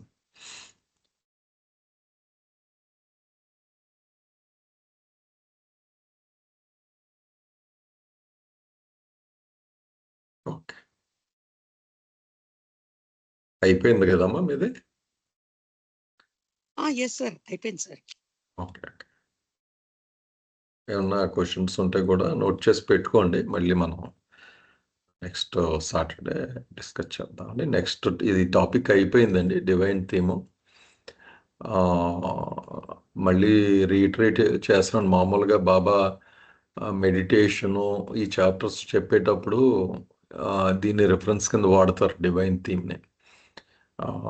డివైన్ థీమ్ చార్ట్స్ పెట్టుకుని 3 స్టెప్స్ కింద చెప్తారు. వాటిని అవగాహన చేసుకుంటూ ఆ చార్ట్‌నే తదేకంగా చూస్తూ విషయాన్ని అర్థం చేసుకోవడం. రెండోదేమో మన చార్ట్ కళ్ళ ముందు లేకపోయినా కూడా చార్ట్ ఉన్నట్టుగా మనకు అవగాహన వస్తుంది స్టెప్ 2లో అడ్వాన్స్ అయితే. స్టెప్ అంటే ఒక ఎగ్జాంపుల్‌గా వాడారు. ఎలా చెయ్యొచ్చు. స్టెప్ 3కి వచ్చేటప్పటికి అసలు మనకి ఆ వర్డ్స్ అవన్నీ అక్కర్లేదు. ఆల్రెడీ ఒక ఫీల్ ఇన్కల్కేట్ అయిపోతుంది మనకు తెలియకుండానే. అంత నిరంతరం అది చూస్తూ దాన్ని అర్థం చేసుకుంటూ ఉండడం వల్ల. వెనెవర్ వి రీకలెక్ట్ దట్ మనకు ఆ ఫీల్ వస్తుంది. అలా కూడా చెయ్యొచ్చు అన్నారనమాట. ఇది ఒక ఎగ్జాంపుల్‌గా చెప్తూ అంత ఇంపార్టెన్స్ అంటే మన సోల్ జర్నీ మ్యాపింగ్ మనకంటే ముందే ప్రొజెక్షన్‌లోకి వచ్చేస్తే ఎలా ఉంటుంది? నా ఫ్యూచర్ ఇది. నేను ఇలా పాస్ట్‌లో ఇలా జర్నీ చేసుకొచ్చాను. ఫ్యూచర్‌లో నేను ఇలాగా ప్రయాణిస్తాను అన్నదే వందల వేల సార్లు మనం తలుచుకుంటున్నాం అనుకోండి మనసులో. ఆ ఇంప్రింట్ బహుశా ఇట్ ఇంపాక్ట్స్ మనని బేసికల్లీ. నాకు అలా అనిపించింది. కనుక వీలైనంత వరకు మనం మళ్ళీ ఎప్పుడైనా అవకాశం ఉన్నప్పుడు పుస్తకాలు ఉన్నాయి కనుక చూసుకుంటుంటే చాలా కొత్త డౌట్స్ కూడా వస్తాయి. మనం మిస్ అయిన ఇప్పుడు ఇందాక షెరీనా టూ డైరెక్షనల్ ఏరో ఎలా చెప్పారు అలా కొత్తవి తెలుస్తూ ఉంటాయి. ఇంకా గ్రూప్‌గా చేసుకుంటే ఇంకా బాగుంటుంది. చిన్న గ్రూప్స్ కింద మీకు బాగా పరిచయం ఉన్న వాళ్ళు అలాగా. ఓకే. ఇప్పుడు నెక్స్ట్ టాపిక్‌కి వెళ్దామండి. 15th నాది ఇది. నేను చదువుతాను. The 5 spheres described by Meher Baba. Spheres అన్నవి బోనాలుగా మనం చదువుకుంటున్నామంటే 5 బోనాలు ఉన్నాయి. వాటిని బాబా ఎలా వివరించారు అనేది చూద్దాం అక్కడ. Meher Baba says there are 5 spheres. Gross, subtle, mental, composite, real. నార్మల్‌గా మనం గ్రాస్, సటిల్, మెంటల్ వింటూ ఉంటాం. ఇక్కడ 2 చెప్పారు లేయర్స్ కింద. ఫస్ట్ గ్రాస్ అంటే స్థూల భువనం. అలాగే సటిల్ సూక్ష్మ భువనం, మానసిక భువనం, కాంపోజిట్ అంటే మిక్స్డ్ అన్నమాట, కలిపి ఉన్నది. అలాగే రియల్ సత్యం ఇలా చెప్పారు. The first 4 concern relative existences and the 5th one is composed of the one and only real existence. మొదటి 4 అంటే ఇవి 4 కూడా డిపెండెన్సీ ఉంది వాటికి. అది ఒకటి ఎగ్జిస్ట్ అవ్వాలంటే కిందది ఉండాలి. అంటే గ్రాస్ ఉండాలంటే సటిల్ ఉండాలి. సటిల్ ఉంటే మెంటల్ ఉండాలి. మెంటల్ ఉండాలంటే కాంపోజిట్ ఉండాలి. కానీ దేని మీద ఆధారపడకుండా దాన్నే మనం రియల్ ఎగ్జిస్టెన్స్ అంటాం కదా, అది సత్యం మాత్రమే. అది 5th అని ఇక్కడ చెప్తున్నారు. దాని చుట్టూ డిపెండ్ అయి ఉన్నవే ఈ లేయర్డ్ ఆఫ్ స్పియర్స్ అన్నమాట, ఒకదాని మీద ఒకటి. The question of details is all the more important when a subject is beyond ordinary human experience. ఇక్కడ ఏం చెప్తున్నారంటే మానవ అవగాహన దాటి ఉన్న విషయాన్ని మనం చర్చించుకుంటున్నాం అనుకోండి, వచ్చినప్పుడు దాని డీటెయిల్స్, దాని వివరణ ఎక్కువ ఉండాలి అనేది చాలా ప్రాముఖ్యత ఉంటుంది. అంతే కదా, మన అవగాహన దాటిపడి ఇందాక మనం ఆ చార్ట్ చూసుకుంటా ఊహించుకుంటా డిస్కస్ చేసుకుంటున్నాం ఇదేమై ఉంటుంది యూనివర్సల్ మైండ్ బాడీ అన్నది. ఎందుకంటే మన అవగాహన దాటి ఉన్న విషయం కనుక ఆ డీటెయిల్స్ చాలా అవసరం అవుతాయి. క్వశ్చనింగ్ కానీ, ఎందుకంటే ఇమాజినేషన్ తీసుకెళ్ళగలగాలి మనం బుర్రలో. అది ఇమాజినేషన్ ద్వారానే మనం, ఎందుకంటే అనుభవం లేదు మనకి, ఆ డీటెయిల్స్ అవసరం అవుతాయి. ఆ ప్రశ్నలు, the question of details is all more important. On the one hand, more details confuse one more and less details explain things less. Baba ఏ లెవెల్కి వెళ్ళి అంటే ఎంత చక్కగా చెప్తున్నారు చూడండి. ఒకవైపు ఏమవుతుందంటే డీటెయిల్స్ ఎక్కువైపోయినాయి అనుకోండి, మనం అయోమయంలో, అంటే ఆ సీకర్ ఎవరైనా ఉన్నది తెలుసుకోవాలని తాపత్రపడేవాడు వాడు కన్ఫ్యూజ్ అయిపోతాడు. ఇన్ఫర్మేషన్ ఎక్కువైపోతాయి. అలాగే తక్కువైంది అనుకోండి, తృప్తి ఉండదు, సాటిస్ఫాక్షన్ రాదు, తక్కువే అర్థం అవుతుంది వాటికి. ఇది చాలా ఇబ్బందికరమైన పరిస్థితి. ఎక్కువైపోతే కన్ఫ్యూజ్ అయిపోతాం, తక్కువైతే మనం అనుకున్న సమాధానం రాదు. పూర్తి వివరాలు మనకు రావు. This gives rise to a variety of terms and expressions for use from different view points and different contexts. ఈ ఇబ్బంది వల్ల ఏమవుతుందంటే రకరకాల పదాలు, ఎక్స్ప్రెషన్స్, భావనలు అంటే మనకి వాడుకలోకి వచ్చేస్తాయి. ఎందుకు అవి? ఆ దృక్పథాలు వేరేగా ఉంటాయి కదా. అంటే మన కెపాసిటీ లిమిటెడ్, మనకు అనుభవం లేదు. ఇమాజినేషన్ ద్వారానో ఇతరత్రానో మనం చూస్తూ ఉంటాం, మనం శోధిస్తున్న వస్తువుని. అలాగే డిఫరెంట్ కాంటెక్స్ట్ కూడా అన్నారు బాబా. అంటే వివిధ సందర్భాలను బట్టి కూడా అది మారుతూ ఉంటుంది, వ్యూ పాయింట్ని బట్టి మారుతూ ఉంటుంది, ఆ సందర్భాన్ని బట్టి కూడా మారుతూ ఉంటుంది. ఒక పాయింట్ ఆఫ్ వ్యూలో నేనున్న సందర్భం నుంచి ఒకలాగా చూడొచ్చు అదే దాన్ని. అలాగే దృష్టికోణం నుంచి కూడా ఒకలాగా చూసే విధానాన్ని బట్టి. ఇక్కడ బేసిక్గా ఏం చెప్తున్నారంటే ఈ కాంప్లెక్సిటీ వల్ల ఏమవుతుంది, మనకు అవగాహన లేని దాని గురించి మనం డిస్కస్ చేస్తున్నాం కనుక ఈ వివిధ రకాలైన పదాలు పుడుతూ ఉంటాయి. In the absence of underlying experience, description of the same one thing often sound contradictory. కనుక ఈ అనుభవం లేని ఈ స్థితి నుంచి మనం ఎక్స్ప్లెనేషన్లు, డీటెయిల్స్ ఇచ్చుకుంటూ వెళ్తున్నాం అనుకోండి, ఉన్న ఒకే విషయానికి ఇవ్వబడిన వివిధ వివరణలు ఒకదానికి ఒకటి వ్యతిరేకంగా ఉన్నట్టుగా కనబడుతూ ఉంటాయి. అయితే ఇక్కడ ఉదాహరణ అంటే నాకు తోచిందంటే, మామూలుగా ద్వంద్వం, అదే అద్వైతం, ద్వైతం, విశిష్టాద్వైతం మనం వింటూ ఉంటాం కదా. యాక్చువల్గా లేమెన్ కింద మీరు మామూలుగా చదివారు అనుకోండి, ఏమనిపిస్తుంది అంటే ఇందులో ఏముంది, అన్నీ ఒకటే చెప్తున్నారు కదా, ఇందులో పెద్ద భేదం ఏముంది, అసలు తోచదు మనకు ఫస్ట్ టైం ఇలా చదువుకున్నప్పుడు. అంటే వాళ్ళు ఒకే వస్తువుని చెప్తున్నారు. ట్రూత్, జీవుడికి మధ్యన ఉన్న రిలేషను రెండు ఒకటేని ఒకళ్ళు అంటారు, లేదు తారతమ్యం ఉంది, లేకపోతే నువ్వు జీవుడు ఎందుకు అవుతావు అని ఒక తత్వం చెప్తుంది. అంటే ఒకే విషయాన్ని వివిధ వేదాంతులు వేరే వేరే కోణాలలో చూసి పదాలు ఇంట్రడ్యూస్ అయ్యారు. అయితే పదార్థం ఇంట్రడ్యూస్ చేయడంలో ఇబ్బంది ఏం లేదు, కానీ ఆ డెప్త్కి వెళ్తే మనకు అసలు మైండ్ బ్లోయింగ్ అనమాట. అంటే ఇంత థీరీ రాయిచ్చా వీటి మీద, ఆ స్లైటిల్ డిఫరెన్స్ అని మొదటి రీడింగ్లో మనకి ఏదైతే హాల్ ఉంది, లేదేమో డిఫరెన్స్ అనుకున్న థాట్ లోపల డెప్త్కి వెళ్తే ఒక్కొక్కటి ఎనార్మస్ సబ్జెక్ట్స్ అవి మళ్ళీ వాదోపవాదాలు జరుగుతూ ఉంటాయి. అదే ఇక్కడ ఇంచుమించు అంటే ఎగ్జాంపుల్గానే ఇక్కడ బాబా చెప్పలేదు, కానీ ఉన్న ఒకే సత్యాన్ని. అలాగే ఎలిఫెంట్ ఎగ్జాంపుల్ కూడా మనకి చెప్తాం కదా, చాలా సింపుల్ ఎగ్జాంపుల్, చిన్నప్పటి నుంచి మనం వింటుండదు. నలుగురు గుడ్డివాళ్ళు ఏనుగుని కాళ్ళు ఒకటి పట్టుకుంటాడు, తోక ఒకటి పట్టుకుంటాడు, తొండం ఒకటి పాము ఇది పాము అంటాడు, ఇంకోటి తాడు అంటాడు, ఇంకోటి స్తంభం అంటాడు అని చెప్పుకున్నాం కదా. సేమ్ ఇంచుమించు అదే అవగాహన ఉంటుంది. పదాలు వేరుగా ఉంటాయి కానీ వస్తువు ఒకటి. But in the light of relative experience or the final realisation of truth, the very contradictions prove to be complementary expressions about the same one truth. కనుక ఒకసారి అనుభవంలోకి వచ్చేసింది అనుకోండి, అది ఒకసారి అవగాహనలోకి వచ్చేస్తే సత్యం తెలిసింది అనుకోండి, తెలిస్తే అప్పుడు ఏమనిపిస్తుంది, అప్పుడు దాకా వ్యతిరేకంగా ఒకదానికొకటి వ్యతిరేకంగా ఉన్న ఈ కాన్సెప్ట్స్ ఏవైతే ఉన్నాయో ఒకదానికొకటి ఇమిడిపోయేలాగా అవుతుంది అంటే ఇందాక మనం ఏనుగు ఎగ్జాంపుల్ చదువుకుంటే వాళ్ళందరూ కళ్ళ గంతలు తీసేస్తారు అనుకోండి, చూసుకుని నవ్వుకుంటారు. కరెక్టే, ఏనుగు కాళ్ళు ఉన్నాయి, ఏనుగు తోక ఉంది, ఏనుగు తొండం కూడా ఉంది, ఇది ఏనుగు అంటే యాక్చువల్గా ఉపయోగపడే సబ్జెక్ట్ ఇండివిజువల్గా అవి. కానీ అది రియలైజేషన్ వచ్చినప్పుడు అయ్యో ఇదంతా కూడా ఎక్స్ప్లెయిన్ చేస్తుంది, ప్రతిదీ మొదట్లో కాన్ఫ్లిక్టింగ్గా వ్యతిరేకంగా ఉన్నట్టు అనిపించిన ఇదంతా ఒక సత్యానికి చెందిందే, ఒకదానికోటి వ్యతిరేకంగా లేవు, అన్నీ కూడా దగ్గర పెట్టుకుంటే ఆ స్పష్టత వచ్చి ఉండును అనే తెలుస్తుంది అన్నమాట ట్రూత్ వచ్చినప్పుడు.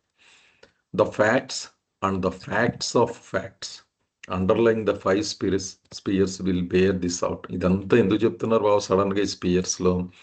ఈ 5 భువనాల గురించి ఏదైతే మనం ఇప్పుడు మాట్లాడుకుంటున్నామో ఇంచుమించు ఇక్కడ కూడా ఆ పైన చెప్పిన ఆ సమస్య నుండి, అవగాహన నుండి ఏదైనా కూడా ఇక్కడ కూడా ఎంప్లాయ్ అవుతుంది. ఎందుకంటే దానికి సంబంధించిన సత్యాలు ఆ సత్యాలకు సంబంధించిన సత్యాలు కూడా ఇలాగే ఉంటాయి. ఎందుకంటే మనకు అవగాహన లేదు. అలా భువనం అన్నదే మనకి ఒక కొత్త పదం. వరల్డ్స్ అని వాడతాం ప్రపంచాలు. కానీ భువనం గురించి మాట్లాడుకుంటున్నాం కనుక ఇది కొంచెం దృష్టిలో పెట్టుకోవాలి అన్నది బాబా చెప్పినట్లుగా అనిపించిందంటే. అయితే భువనం, ప్రపంచం అన్నది నాకున్న అవగాహన బట్టి ఇంతకుముందు కూడా నాగేశ్వరరావు గారు వాళ్ళు ఎక్స్ప్లెయిన్ చేశారు దాసు. కొంచెం కన్ఫ్యూజ్ అవుతుంటాం. నార్మల్గా సినానిమస్గా వాడచ్చు అన్నట్టుగా కూడా మన బుక్ రీడింగ్లో వాడుతుంటాం. భువనం వచ్చిన, ప్రపంచం వచ్చిన. ప్రపంచం అంటే మనకి విజిబుల్గా ఉన్నది అంటే నాకు గుర్తున్నది అప్పుడు డిస్కషన్లో. అప్పుడు నేను ఇక్కడ భూమి మీద నిలబడి నాకు ప్రపంచం కనబడుతుంది కదా. కానీ నిజానికి మనం చూస్తున్న వ్యాస్ట్ ఇది చాలా ఉంటుంది, మనకి తెలియదు కదా. అందులో ఎన్నో ప్రపంచాలు ఉంటాయి. దాన్ని వ్యాస్ట్ దాన్ని స్పియర్ కింద తీసుకున్నారు. స్థూల భువనం అన్నారు. కొన్ని ఎన్నో ఉన్నాయి మనకి అసలు ఊహించినంత. ఇప్పటికీ సైంటిస్టులు కనుక్కోలేదు ఆ భువనాలు.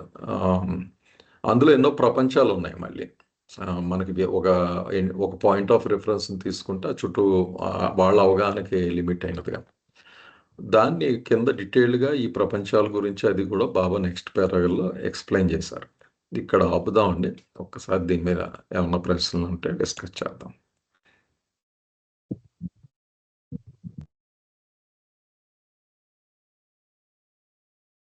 షిరీన్, ఏమైనా డౌట్స్ ఉన్నాయండి ఇక్కడ?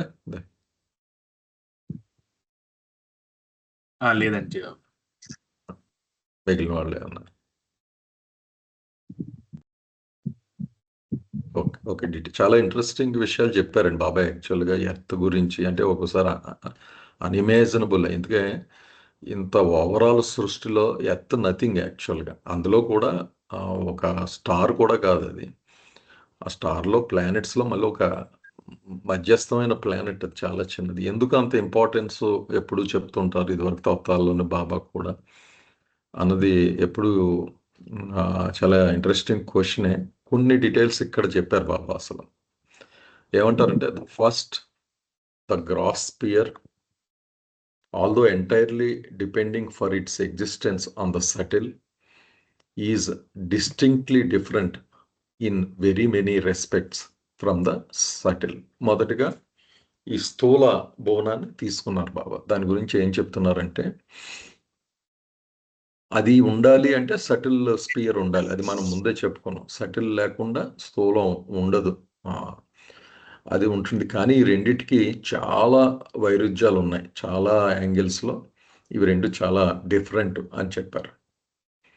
The gross sphere consist of numberless worlds, suns, moons, stars and in fact everything material from the crudest to the finest. ఈ స్థూల భువనం అనే దాంట్లో ఏముంటాయి? అనంతం, అసలు మనం లెక్కలు పెట్టలేనన్ని ప్రపంచాలు ఉన్నాయి. అవి సూర్యుళ్ళు ఉన్నారు, చంద్రుళ్ళు ఉన్నారు, నక్షత్రాలు ఉన్నాయి.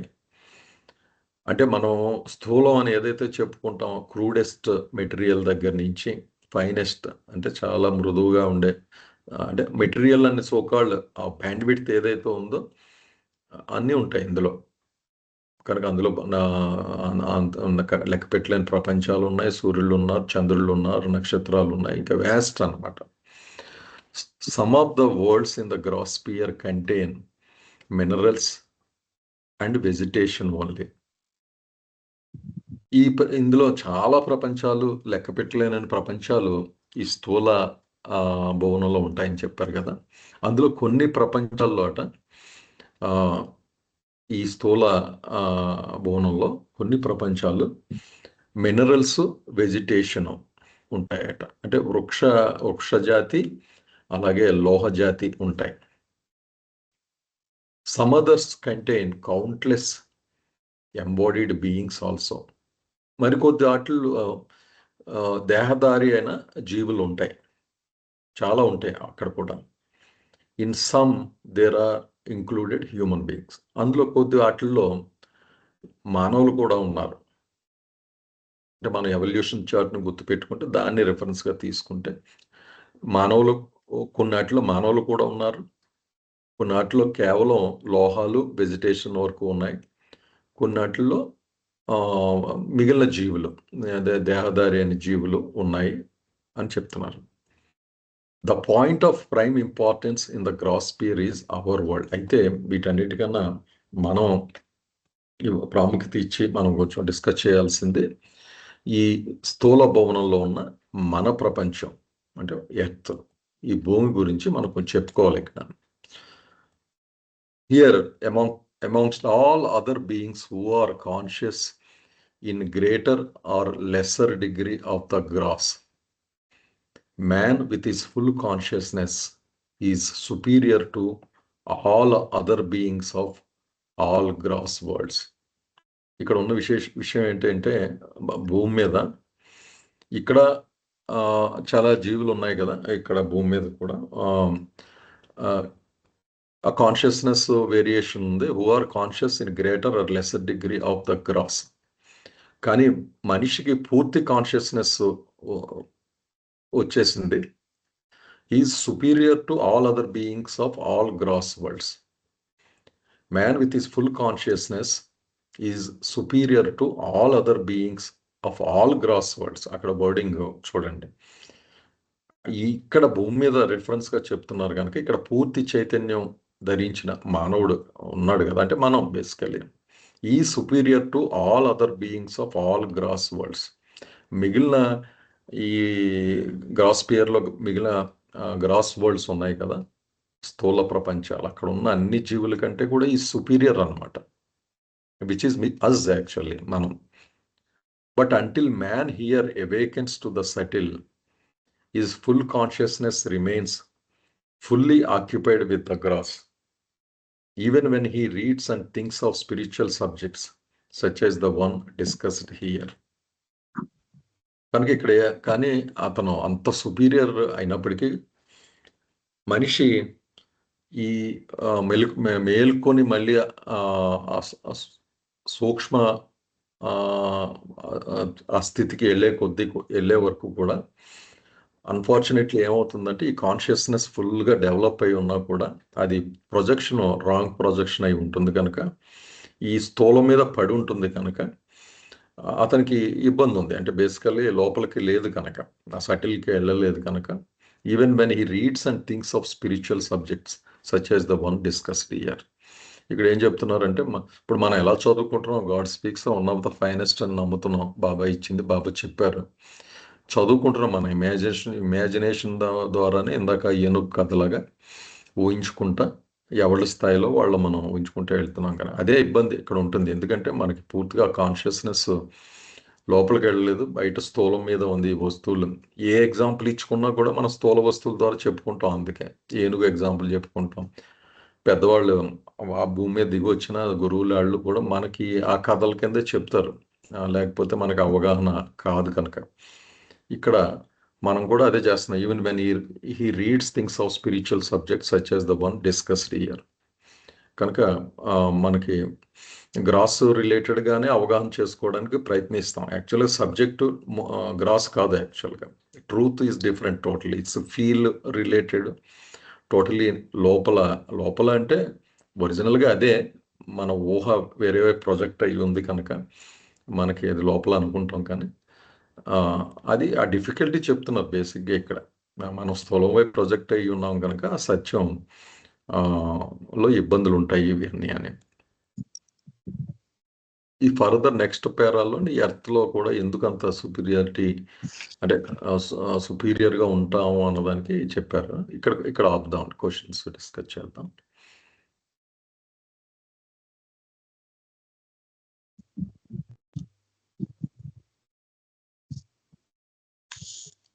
ఒక్కసారి స్టార్ ఉంది ఇక్కడ, అది కూడా చూద్దాం. కింద చాలా డీటెయిల్గా ఇచ్చారు. This means also superior spiritually amongst all human beings of the gross sphere. మానవుడు ఆ పాయింట్ దగ్గర పెట్టారు కదా స్టార్, అంటే మనిషి స్పిరిచువల్గా కూడా ఉన్న జీవుల మానవులు అందరిలో, అంటే చాలా చోట్ల ఉన్నారన్నారు కదా, అందరిలోకి కూడా భూమి మీద ఉన్నవాడు ఉన్నతుడు అనమాట. యాక్చువల్లీ ఆధ్యాత్మిక దృష్టికోణంలో చూసినప్పుడు కూడా అందుకే చాలా మన సహజంగా పెద్దలు చెప్పింది, బాబా అందరూ చెప్పింది కూడా ఇక్కడ పుట్టడం అదృష్టం అన్నది అందుకేనమాట. Basically it's a most luckiest spot in this whole universe. Meher Baba tells us that of the three worlds in the gross sphere, which are inhabited by human beings, ours is the one where man is the highest spiritually. అంటే ఇందాక చాలా ప్రపంచాలు ఉంటాయి అన్నీ చెప్పారు కదా. ఆయన బాబాయ్ ఏం చెప్తున్నారంటే అందులో 3 ప్రపంచాల్లో ఏమవుతుందంటే మానవులు అనేవాళ్ళు ఉన్నారు 3 ప్రపంచాల్లో. Ours is the one where man is the highest spiritual. ఈ మూడిట్లో కూడా మానవులు ఉన్నప్పటికీ మనం ఉన్న ఈ ప్రపంచం ఏదైతే ఉందో అక్కడ మనిషి ఆధ్యాత్మిక పరంగా చాలా ఉన్నతమైన వాడు కంపారిటివ్లీ. ఈ explains that whereas man on this earth possesses in his personality equal degree of head and heart. దానికి కారణం ఎందుకంటే ఈ భూమి మీద ఉన్న మనిషికి హృదయము మనస్సు 50-50% సగం సగం ఉంటాయన్నమాట. ఇది డెడ్లీ కాంబినేషన్. బాబా కూడా చాలాసార్లు చెప్పారు 50-50 హెడ్ ఇది బ్యాలెన్స్ ఉండడం అన్నది. అంటే జనరల్గా కొన్ని వ్యక్తులను రిఫర్ చేస్తూ చెప్పిన మాట, కానీ ఈ దగ్గర కాంబినేషన్ ఉందన్నమాట ఇక్కడ మనకి. అందుకు ఇది స్పిరిచువల్లీ కొంచెం సుపీరియర్ మనం ఇక్కడ. కానీ మిగిలిన 2 చోట్ల ఏమన్నారంటే man on the other 2 world's possesses. ఒక దాంట్లో ఇంకో 2 ఉన్నాయి కదా మానవులు ఉన్నవి. అక్కడ ఏంట ఒక దాంట్లో అట 100% కేవలం హెడ్డే ఉంది, మనస్సే పనిచేస్తుంది అనమాట. ఇక్కడ హార్ట్ లేదు. ఇంకొక చోట 75% మనస్సు 25% హృదయం ఉన్నాయట. ఇక్కడ మనకి 50% ఉంటే భూమి మీద, అక్కడ 25% హార్ట్ ఉంది, మిగిలినంతా కూడా 75% మనస్సు ఉంది. Man in the course of his reincarnation is born on any one of the 3 worlds, but must finally take form and reincarnate on this earth to fulfill his divine destiny, which is God realization. కనుక మనిషి ఈ పునర్జన్మల ప్రక్రియలో ఎక్కడన్నా పుట్టచ్చు. ఈ 3 ప్రపంచాలు అంటే 3 చోట్ల మనుషులు పుట్టడానికి అవకాశం ఉంది, ఉన్నారు కనుక ఇవి పుట్టచ్చు. కానీ చివరికి గాడ్ రియలైజేషన్ అవ్వాలి అంటే మాత్రం వేరే ఆప్షన్ ఏం లేదట. తుదకు అతను మనిషిగా ఈ భూమి మీద పుట్టి ఈ దైవీ గమ్యం ఏదైతే ఉందో అంటే గాడ్ రియలైజేషన్ అన్నది ఇక్కడే జరుగుతుందన్నమాట. ఇది ఎర్త్ మీద. అంటే ఇంత భువనంలో ఇన్ని ప్రపంచాలు ఊహించినన్ని నంబర్ ఉన్న దాంట్లో ఇది మరి డెడ్లీ కాంబినేషన్ ఎర్త్ అన్నది.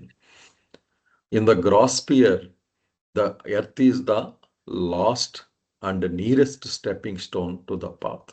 కనుక మొత్తం ఈ స్థూల భవనాన్ని అంతా తీసుకుని మనం చూస్తే ఈ జర్నీ అంతా మెట్ల కింద ఊహించుకుంటే ఇన్ని తిరిగి సోల్ ఎక్కడెక్కడో పుట్టి అన్నీ చేసి చివరికి భూమి అనేది చివరి మెట్టు అనమాట. అంటే సత్యానికి దగ్గరగా ఉన్న మెట్టు మొత్తం ఈ పాత్లో ఆఖరి మెట్ లాంటిది. అంటే ఇక్కడికి రావాలి, ఇక్కడికి వచ్చిన తర్వాత అందులోకి ఎంటర్ అవుతాం ట్రూత్లోకి. The 2 other worlds are most close to the earth in the pattern of habitation. ఇక మిగిలిన 2 ప్రపంచాలు కూడా మిగిలిన వాటితో పోలిస్తే మా భూమికి దగ్గరగా ఉంటాయి హ్యాబిటేషన్. అంటే ఇది ఏదైతే సర్కమ్స్టాన్సెస్ అంటే ఏమన్నా హ్యాబిటేషన్ రావాలి, జీవాలు రావాలి, ఇవన్నీ రావాలంటే కొన్ని కండిషన్స్ కూడా మీట్ అవ్వాలి కదా. ఒక సందర్భంలో అంటే నాకు ఇట్ రిమైండ్స్, నేను బాగా చెప్తారనమాట. ఎందుకంటే ఇప్పుడు మన ఎర్త్ ఉందనుకోండి, ఎంతో బ్యాలెన్స్ మీద తిరుగుతూ ఉంటుంది. ఒక డిగ్రీలో ఏదో ఒక చిన్న 0.001 టిల్ట్ అయింది అనుకోండి, మొత్తం బ్యాలెన్స్ తప్పిపోద్దట. అంటే ఒక సమ్మర్లో సూర్యుడు కొద్దిగా దగ్గరగా వెళ్తేనే మనం ఈ 46-45 డిగ్రీస్ తట్టుకోలేము. ఆ టిల్ట్ వచ్చేటప్పటికి ఈధర్ మంచన్నా వచ్చేసి ఎండన్నా ఎక్కువైపోవచ్చు కదా. కనుక బ్యాలెన్స్ అయిపోతుంది, జీవరాశులు ఉండడానికి ఛాన్స్. అంటే అంత బ్యాలెన్స్ మీద ఎర్త్ ఉందన్నమాట.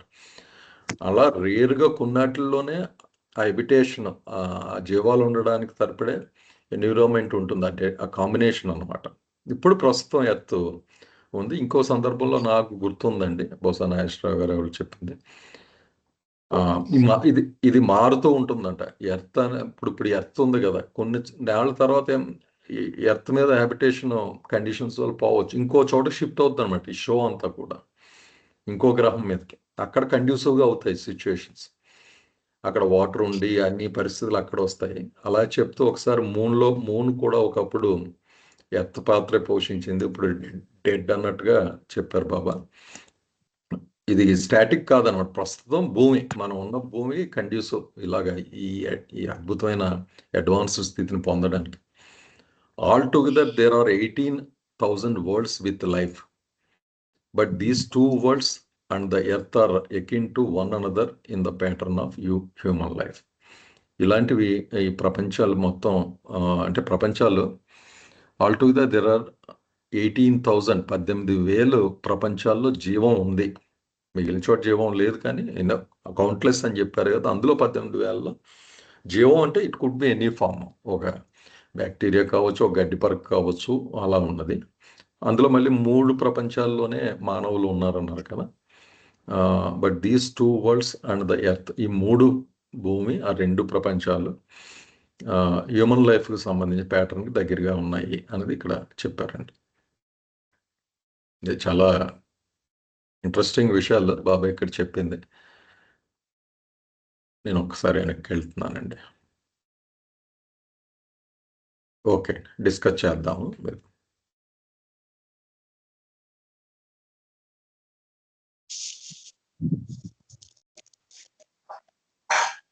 ఓకే, లాస్ట్ స్టేట్మెంట్ కూడా ఉంది ఇక్కడ. బట్ అంటిల్ మ్యాన్ హియర్ చదివాం కదా. ఓకే ఓకే ఓకే, జై బాబా. జై బాబా అండి. చెప్పండి సార్. గ్రాస్ పీరియడ్ లో మనకి కౌంట్లెస్ 18,000 లిమిటెడే కదండి గ్రాస్ పీరియడ్ లో ఉన్న వర్డ్స్. లేదండి, కౌంట్లెస్ అవి మనం లెక్క పెట్టలేం, కానీ 18,000లోనే లైఫ్ ఉంది సార్. లైఫ్, జీవం. లైఫ్ ఉన్నవి but worlds are numberless worlds, అంతే కదా. అది అంటే మనకే నంబర్లెస్ అంటే ఎంతో కొంత లిమిట్ ఎలాగో ఉంటుంది, కానీ మన కెపాసిటీకి మించిన ఇది ఊహించడానికి కానంత ఉంటుంది. కానీ అందులో 18,000లోనే జీవం ఉంది. జీవం అంటే మన మొక్కలు చెట్లు కూడా లైఫే కాబట్టి అలాంటి అంతేలేండి. ఈవెన్ బ్యాక్టీరియా ఇవన్నీ కూడా అసలు చెట్లు అయి లేకపోయినా బ్యాక్టీరియా ఉండొచ్చు. అంటే అసలు జీవం రావాలంటే కొన్ని కండిషన్స్ మీట్ అవ్వాలండి. అవి మెయిన్ వేడి ఉండకూడదు కదా. సూర్యుడి దగ్గరగా ఉందనుకోండి గ్రహం, అసలు ఏది జీవం ఉండదు కదా, ఇంపాసిబుల్.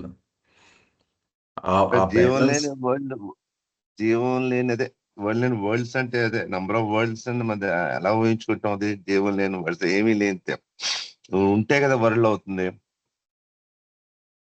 అంటే మన పాయింట్ ఆఫ్ వ్యూలో మనకు అదే వరల్డ్, మనం బతికేది కనుక. కానీ ఆయన చెప్పేది ఏంటంటే ఫిజికల్ గ్రాస్ కూడా వరల్డే కదా సార్. అంతానే గ్రాస్ పాయింట్ ఆఫ్ వ్యూలో చెప్తున్నారు కదా. కానీ మిగతా అక్కడ ఎక్కడ యానిమల్స్ ఉన్నట్టు లేవు కదండి, ఓన్లీ చెట్లు ఇవే. కానీ మిగతా వరల్డ్స్ లో నాకు అర్థమైందండి. ఇక్కడ స్టోన్ మెటల్ కూడా ఉండొచ్చు కదండి. గ్యాసెస్ కూడా ఉండొచ్చు కదా. గ్యాసెస్, స్టోన్ మెటల్ కూడా they form a gross world కదా. అంటే లైఫ్ ఉండదు కదా దానికి. అంటే as far as life is concerned, gas కూడా దానికి సంబంధించింది కాదు కదా. సో అని అనిపించింది. గ్యాస్ కానీ, స్టోన్స్ కానీ, మెటల్స్ కానీ ఉండొచ్చు.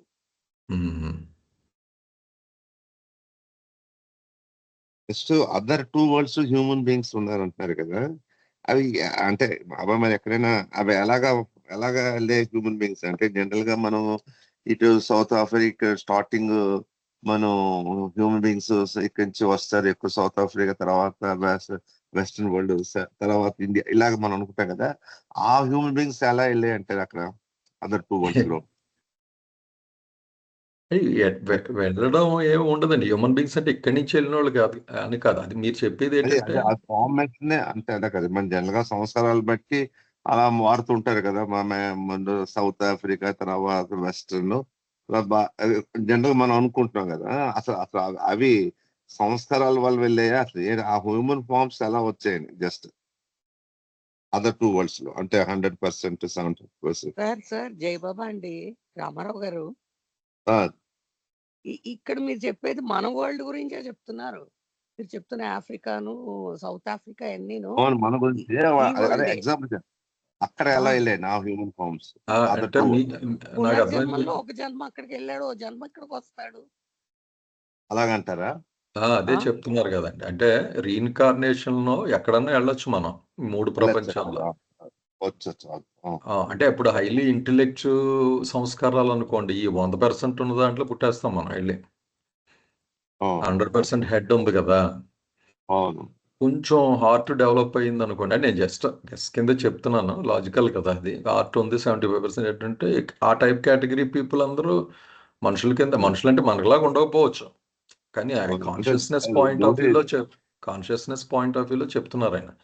మన ఇండియన్స్ రీఇన్కార్నేట్ ప్రాసెస్ లోనే వెళ్తారు అంతే కదా ఆ world లోకి? వెళ్తారండి, కానీ క్లియర్గా చెప్పారు కదా ఫైనల్గా వచ్చేటప్పటికి మాత్రం భూమి మీద పోతారు. భూమి మీద పుట్టాల్సి ఉంటుంది. అంటే ఇక్కడే కండ్యూసివ్గా ఉందన్నమాట ఆ లబ్ధి పొందడానికి. అవును. అంటే ఇక్కడ నాకు ఇంట్రెస్టింగ్ అయి చదివినప్పుడు ఇది అది అన్నప్పుడు నార్మల్ చిన్నప్పటి నుంచి నాకు ఈ క్వశ్చన్ ఉండేదండి. ఈ సృష్టిలో భూమి అత్యున్నతం అని పెద్దలు చెప్పేవారు మనకి, ఇక్కడ అవును. పుట్టడం అదృష్టం. కానీ ఆ లాజిక్ అందేది కాదు నాకు. బేసిక్గా ఎర్త్ అన్నది నథింగ్ కదా సార్ ఓవరాల్ దాంట్లో. అవును. ఈ గ్రహాలు ఇదే చిన్న టైనీ ఇది అలాంటిది మొత్తం నెబ్యులాస్ అన్నిట్లో చూసుకుంటే దీనికి అది కొంచెం ఇల్లాజికల్గా అనిపించేది. కానీ బాబాయ్ ఇచ్చిన ఎక్స్ప్లెనేషన్ అది మారుతూ ఉంటుంది అనమాట. అది ఈ డెడ్లీ కాంబినేషన్లో ఇంత వేడి నక్షత్రాలు అంటే సూర్యుడిలే కదా, 1 డిగ్రీ అటు ఇటు అయినా కూడా జీవం ఉండదు. ఇది కూడా స్టాటిక్ కాదు, డైనమిక్. ఇప్పుడు ఎర్త్ ఉంది, మన ఎన్నో వేల సంవత్సరాల నుంచి లక్షలాది సంవత్సరాల నుంచి ఉంది ఆ బిగ్గర్ స్కేల్లో ఇది కూడా మారుతూ ఉంటుంది. ఇక్కడ మరి రేపు కాంబినేషన్స్ మారిపోతే ఇక్కడ జీవం ఉండదు, ఏమి ఉండదు, అన్నీ పోవచ్చు. ఇంకో చోట ఎక్కడ ఈ కాంబినేషన్ ఓపెన్ అవుతుంది అనమాట. అది ఎర్త్ అవుతుంది. మన సోకాళ్ళు ఎర్త్, మన ఎర్త్ అని పెట్టుకున్నాం, అక్కడ వీడ పెట్టుకుంటారు వాళ్ళ పేరు. కానీ కంటిన్యూటీ ఉందన్నమాట. అందుకు ఇప్పుడు ఎర్త్ మీదే ఉండడం మనకి టైనీగా అనిపించవచ్చు ఓవరాల్ స్పియర్ ప్రపంచంలో, కానీ ఇప్పుడున్న కాంబినేషన్లో ఎర్త్ మీద ఉందన్నది నాకు లాజికల్గా అప్పుడు కనెక్ట్ అయింది. ఓహో, it is got some making sense. అంటే ఎల్లకాలం భూమే లాగా ఉంటుందని లేదన్నది కూడా చెప్పారు కదా, మారిపోతుంది అనమాట. ఇంకో గ్రహ వ్యవస్థలో ఇంకో నక్షత్రం కింద ఏదో ఇలాంటిది ఇంకోటి ఫామ్ అయ్యి అక్కడికి షిఫ్ట్ అయిపోతాయి సోల్స్ అన్ని మళ్ళీ అక్కడ రీఇన్కార్నేషన్కి. అది ప్రస్తుతం బాబా మనకి చెప్తున్న స్నాప్ షాట్ టైంలో 3 ప్రపంచాలు ఉన్నాయి, 3 మానవులు ఉన్నారు, 18,000 దాటిల్లో అయితే జీవం ఉంది.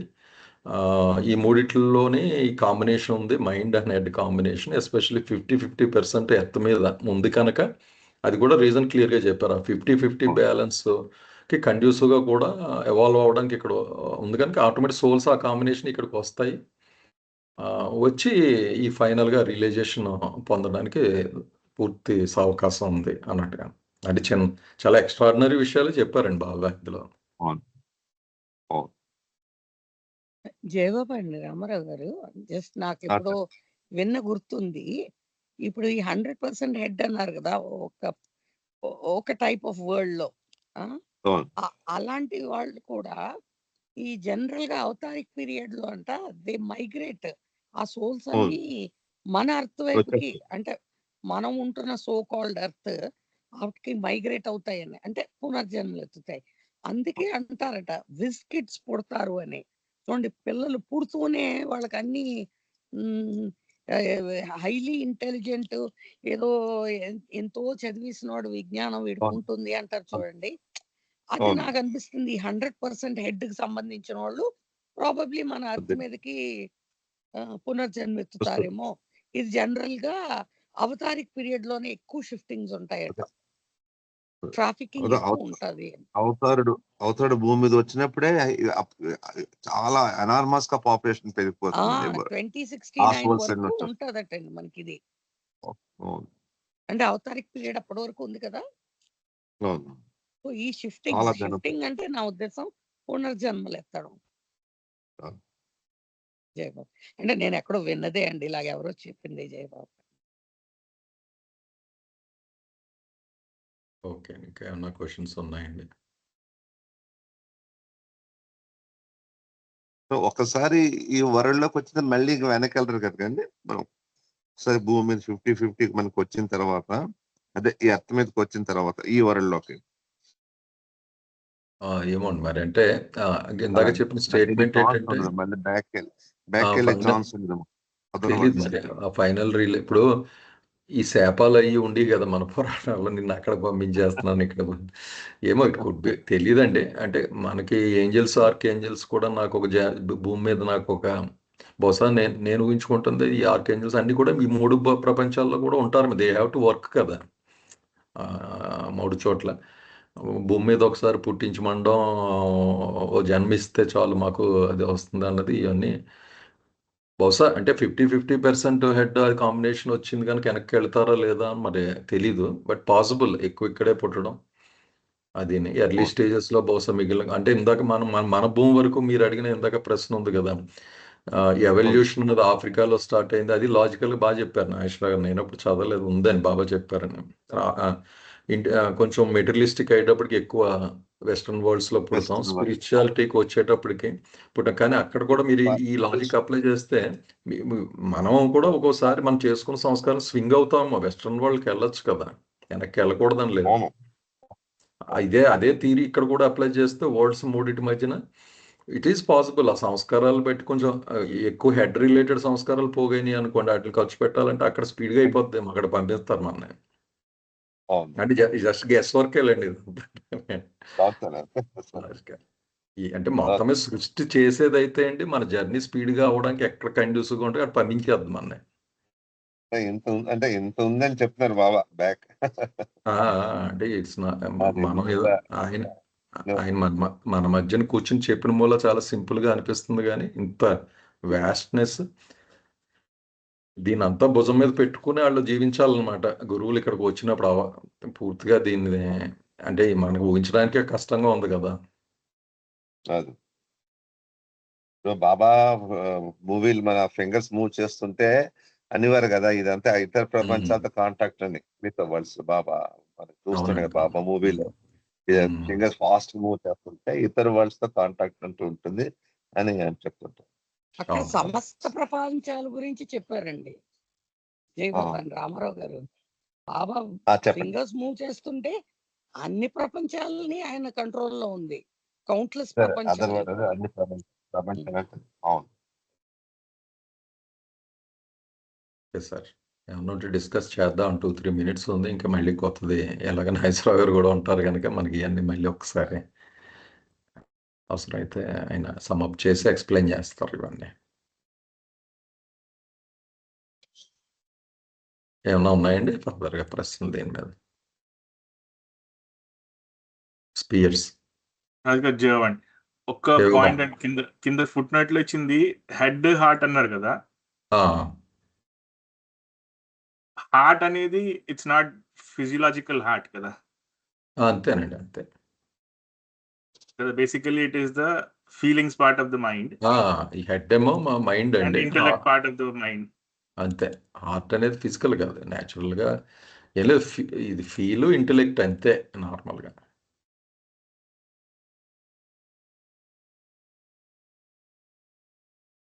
అంటే హార్ట్ అన్నది ట్రూత్కి దగ్గరగా ఉన్నది ఫీలింగే కదా. మొత్తం ఫీల్స్ లేయర్స్ మీదే మళ్ళీ ఇవన్నీ బయటకు వచ్చినాయి. మనం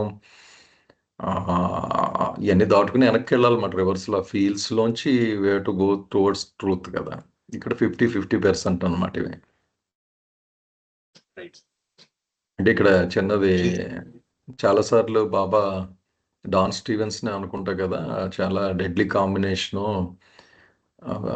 వెరీ 50% హార్ట్ 50% హెడ్, చాలా బ్యాలెన్స్ ఉన్నవాళ్ళు కొద్దిమందిని ఏదో రిఫర్ చేస్తూ ఉండేవారు ఆయన అప్పుడప్పుడు.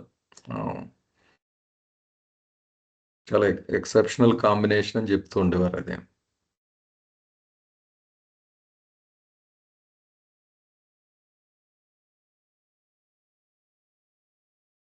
అంటే ఈ లెక్కనే 100% హెడ్ ఉన్న వాళ్ళు ఎలా ఉంటారో చూడండి. ఇప్పుడు మనం ఈ కొద్దిపాటి టెక్నాలజీ చేంజెస్కి తట్టుకోలేకపోతున్నాం మనం. ఆ టెక్నాలజీస్ అన్ని వాళ్ళు భూమి మీద రావడం వల్ల వచ్చాయి. ఎలన్ మాస్క్ లాంటి వాళ్ళందరూ అంతేలేండి, అవసరార్థం వస్తారన్నమాట. ఇక్కడ నీడ్ ఉంది అనుకున్నప్పుడు. ఆ సోల్స్ రావడం వల్ల ఇప్పుడు ఉన్న పిల్లలందరికీ ఎల్కేజీ నుంచి వాళ్ళకి స్టార్టింగ్ కి స్టార్టింగే వాళ్ళు కంప్యూటర్ స్టార్ట్ చేస్తున్నారు. ఫస్ట్ స్టాండర్డ్ ఎల్కేజీలో ఫస్ట్ స్టాండర్డ్ కంప్యూటర్స్ పెట్టారంటే ఆ బ్యాక్గ్రౌండ్ సోర్స్ వాళ్ళు అంత ఇంటలెక్చువల్స్ అవి. అవునండి, అవును. ఓకే సార్, టైం కూడా అయ్యిందండి. మళ్ళీ నెక్స్ట్ సాటర్డే కలుద్దామండి. జై బాబా అండి అందరికి. జై బాబా. జై జై బాబా. జై బాబా. జై బాబా. జై బాబా. జై బాబా అండి. జై బాబా.